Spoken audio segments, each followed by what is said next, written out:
Hi everyone, this is Rajan Singh from HabitStrong, and I have with me my colleague Samriddhi, and we have been sharing videos with you on our YouTube channel. And today, what I thought is we'll do something different. Instead of talking about something, we'll just share our personal stories and talk to each other, and hopefully there'll be something fun. So Samriddhi, over to you. Why don't you take over? Okay, so yeah, we were thinking about, what should we talk about since this is the first such format that we're doing. And Rajan said, somebody, why don't you just ask me any questions that you've always wanted to ask me? So I thought I'll put together a few questions that I've always wanted to ask Rajan. And we've also actually never had this conversation before. So this is the first time we're talking about some of these topics in front of you guys. So Rajan, let's go right into it. My first question. Why did you leave the IPS? All right. Well, when I joined, um, I think among all my batchmates, I was probably among the more like serious ones. I was pretty sure I was going to do this job for another like 36 odd years and retire at the rank of DGP or whatever it is. Um, but here is something interesting that happened. This job, as you can imagine, was very different from anything that I had experienced or I was trained in. In IIT, you talk about engineering and technology, chasing criminals or figuring out how to control a riot. That's farthest from what you would have been exposed to. And when you come to something which is so new and so unfamiliar, the sheer novelty of it itself is pretty challenging. On top of it, I would say these jobs are they carry immense responsibility, and there's also undeniably a little bit of hype, and you feel the sense of power and prestige, whatever people usually talk about. So those things are there to an extent, and especially when you are young and inexperienced, you don't know how the world works, you get taken by all of that. And but for the most part, I would say the thing that really attracted me was it was a tough job. Figuring things out was initially very very hard, and that is what kept me going for some time. And I would say the first 5 to 6 years, it was like the trailer of a movie. Like all the good things are packed in a very short sequence, and you get to experience all this stuff, and it's very exciting. I found it at least very exciting. Even simple things like, just to give an example, when I was in college as a student, or even if you are going to, let's say, going to some shopping place or whatever in auto rickshaw, you are just like another kid and nobody takes you seriously. And suddenly you find this, it's like a switch flipping. eh? 2 months earlier or even 1 month earlier, nobody gave a damn. And then suddenly, like whatever you say, everybody goes like, yes, sir. It's like you are a source of some some serious wisdom. And all those things, all those, I would say, trivial, stupid things, as well as the substantive things, which is the responsibility and the challenge and the intricacy of the all the stuff that you have to do. That was very challenging. It was exciting, and I loved it. But once I dove into it and started soaking into that experience and learning things and figuring things out, the things that were, so as an example, if I take my tenure as a police commissioner in Trivandrum, the stuff that was novel in the first year, which was new, it was challenging. In year three, the same thing was repetitive. There was nothing very new left. All right. So it became something like the same thing over and over again. The date will change, the place will change, but the essence of what is going on was practically, or for the most part, it was the same. And when that happens, at that point, the novelty is mostly gone. And then, more importantly, the intellectual challenge and the excitement was gone because you've done it 5 times over. As an example, let's say do VIP security. First time, even though it sounds very simple, it's very, very complicated. Complicated as like there are a lot of intricate things to be done. Like literally hundreds of things. I'm not even exaggerating. There are like books written on how to handle those things. And first time, I still remember it was the President of India visiting Trivandrum, and for 15 days I did not do any other work. I was like, oh my God, let me do this. 2 or 3 years later, when PM visit or Prime President visit, it's like, okay, in 2 days' time, you're ready. On the one hand, yes, you become more familiar, you become more informed, more knowledgeable, but at that point also the novelty was gone. At some point, what happened was the intellectual challenge was not there, and the sum and substance of what we do in the job, while it is very impactful, no question about it, but all the same, it is still government bureaucracy, and it stopped exciting me. And then the question that I faced, which a lot of people face, I'm guessing some of the people who are watching this video also might face in their life, is you have taken a decision in the past and it made sense at the time. And now, in my case, I was approximately 30 at that point. I had done a couple of years as police commissioner in Trivandrum City, and I had another 30 odd years left. And the question was, should I keep doing the same thing for 30 odd years, even if it is not seriously exciting me, even if going to work every day morning at 9 o'clock, if it is not something which is like pumping me up, it doesn't feel like it's like so meaty and meaningful. Should I keep doing it just because it is prestigious, just because it's sort of there is a job security, just because the perception, power, whatever you want to call it, right? All those external factors and some genuine, I would say the real content of the job. If all of that was not adding up, then I figured that okay, maybe I've made a choice, and maybe it was, and at that time it made sense. But I simply, I was very clear that I did not want to spend another 30 odd years just because I made a choice in the past. And then I realized, okay, for all that the job stands for, I respect all of it and I've enjoyed a lot of it, but that's not what I can do. Or I would not enjoy doing it for sure. And okay, live only once. And if you feel that something is not right, why, why just keep pushing it? So I decided to leave and try something different. I wasn't sure what it would be, but I knew it's not IPS, anything else, and that is how the decision came to leave the nuclear service. After that, I went for my MBA, but I'm happy to talk about it if you want me to. But that's how I came to the decision of quitting the IPS. Got it. So I think Rajan, it does make a lot of sense to me now, why you left, and I can relate to it a little bit from my own life as well. But now I had a little bit of a similar but different question. So here's something that happened to me when I was in XLRI. As you know, like in B school, you have those, like you have a 2 month period between first year and second year where people do internships, right? So there's like a big rush for internships, and people are either going into investment banking, consulting, FMCG, etc., etc.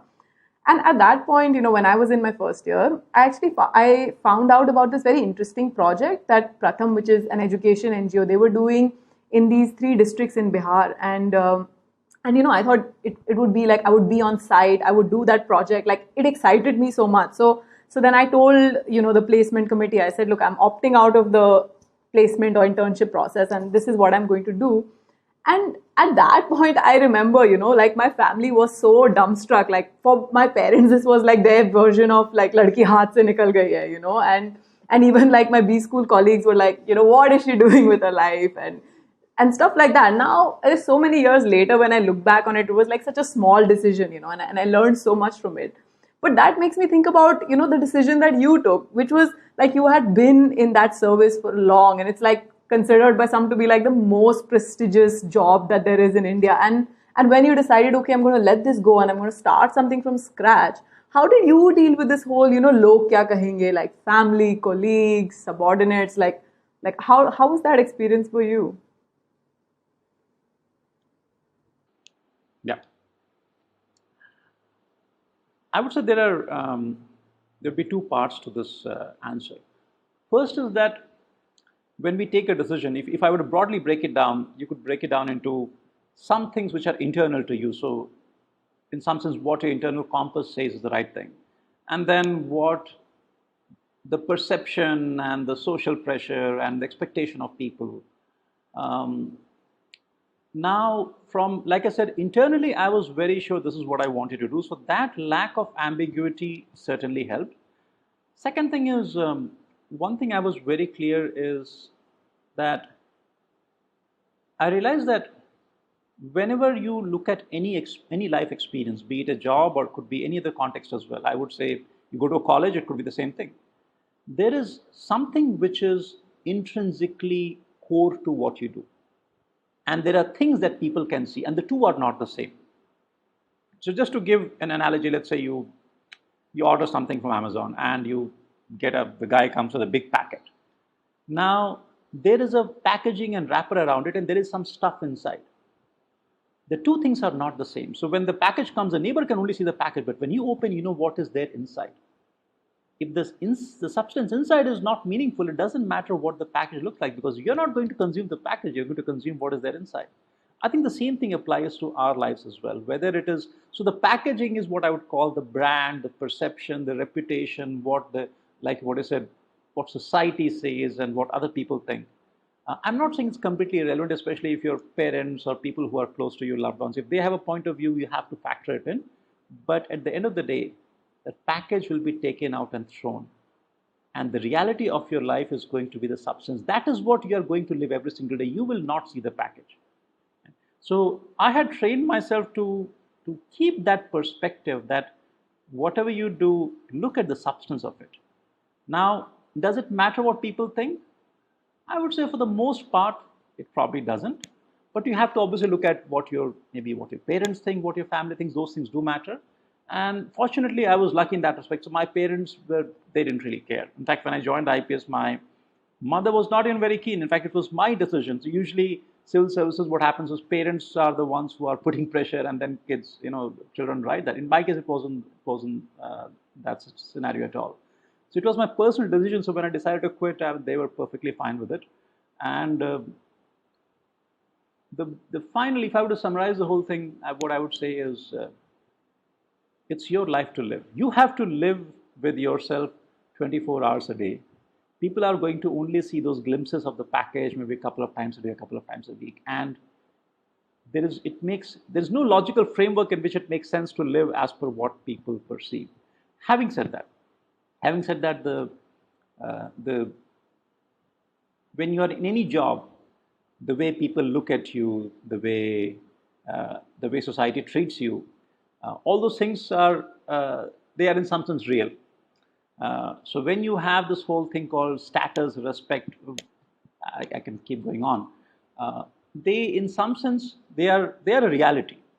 So let's say you go to a public function and you are sitting on the stage and giving speeches, which I would not be doing if I were not in the IPS, for sure. I acknowledge it. And are those things fun? Yeah, they're not bad. It's nice to have once in a while.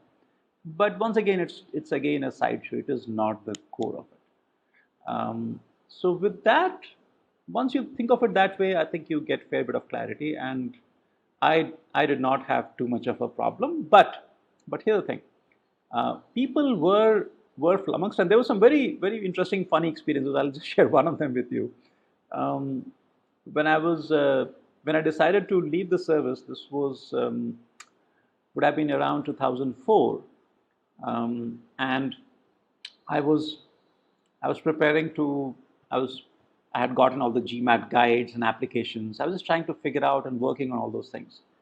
So one day when I was sitting in my house, one of my head constable from the city police, he came to my house. He was part of one of my special investigation team, so he would often meet me in office at home. So these two guys came, and he was came inside my house, and then he saw me sitting and working on this form or writing something, and then he asked me in Malayalam. He asked, "Sir, what is this?" So I said, I'm working on the MBA application form." So then he was just standing there with a very wide smile on his face. Then I asked him, "What happened?" And then he smiled and he said, in Malayalam, he said, "Sir, how does it look, a police commissioner sitting and filling application?" So that disconnect was always there. Like, if people are thinking that, okay, you are in a sort of high position of authority, and you are the ones who should be accepting applications, not filling applications. But then that's a price you have to pay. So if you have to make a career switch, you have to be willing to accept what the next step of the journey brings, and what you have to let go. And I would say, for the most part, I was at peace with those things, and therefore, the switching and the social pressures, etc., they did not really hamper me in any way. I was perfectly fine with it. Okay, so actually, Rajan, just something to follow up from this incident that you talked about. Once you moved, once you started doing your MBA, then you went to McKinsey. Did you also ever feel this, similar to what your head constable felt like? You had, I mean, in the IPS, you had everything. There was like thousands of police force, all the prestige, this job that has a lot of respect and a lot of like authority with it. And then suddenly you were in a lot of ways starting at the bottom again. Did it ever, how did you deal with that? Like, was it a hit to your ego? Did that happen sometimes? How did you deal with it? Okay. I would say if I had to switch from the IPS job to McKinsey in one jump. So as an example, let's say I wrapped up my job here on Friday, Monday I had to join in McKinsey's office somewhere. I think that would have been pretty shocking. I cannot deny it. I'm not sure I would have taken it, but would have been very, very hard. But I went through this MBA journey, and one thing where I think the MBA really helped was when you become a student, it automatically brings in certain amount of humility, some curiosity. So the whole mindset goes from like, okay, I'm here running a company or running an organization. From there, it goes to, okay, I'm here to learn. And when you learn, you have to be humble, you have to be curious. Without that, learning won't happen. So in some sense, it was like a training in getting more grounded. And having spent a year before I landed in my internship, I think that grounding probably made me fairly comfortable. Having said that, once in a while, I cannot deny that you do get those thoughts. In the back of your mind, they might be there. Um, just say a year earlier or 2 years earlier, I was running an organization of 3,500 people, and here I was like at the literally at the not bottom in the traditional sense, but entry level in the company, not running any team, just doing my work, and yeah, sometimes it feels a little bit funny, and the way I like to think about this is think of it like an adventure. When you go on an adventure, you're not saying, okay, everything has to be nice, everything has to be always pleasant. You go on a long trek, there'll be maybe patches, or there'll be some parts of the trek which are where it's hot, it's humid, it's not the momentary experience is not enjoyable, but overall it makes sense because you want to push yourself. So in some sense it was, I would say it was like a trek for me. There were hard parts, but then that's why it's called a trek. That's why it's not called a bus ride. So I took the trek, and I think it was a overall I it was the right thing to do. So that's what I feel. Okay, thank you so much, Rajan, for letting me pick your brain today and ask you some of these personal and sometimes a little bit tricky questions. I think there's one thing that I really want to take away from this entire session. When you talked about like there's a difference between what's inside the package and what the packaging is, because next time I'm at a family function and some random uncle asks me like, what are you doing with your life, beta, like this is what is going to play in my head. He can only see the package, he can't see what's inside. So this is what I am going to take away. Guys, thank you so much for listening and for staying with us this long. We really appreciate it. We'd love to do more of these conversation and these longer videos. So just let us know in the comments below if you enjoyed this. And most importantly, like what kind of questions, what kind of topics would you like us to cover? We'd be very happy to do more of these sessions. And one more thing. So Rajan actually conducts free workshops every week, on things like coping with stress, being more mindful. And I've attended all of the workshops, and I can say that they're absolutely phenomenal. So what I'll do is I'll leave a link in the description, and I'll leave it somewhere here on the screen as well. So you can click through and please join us. We'd love to have you. And yeah, thank you so much for watching. Thank you so much for your time. We're very grateful, and hopefully see you next week. Bye. Thank you.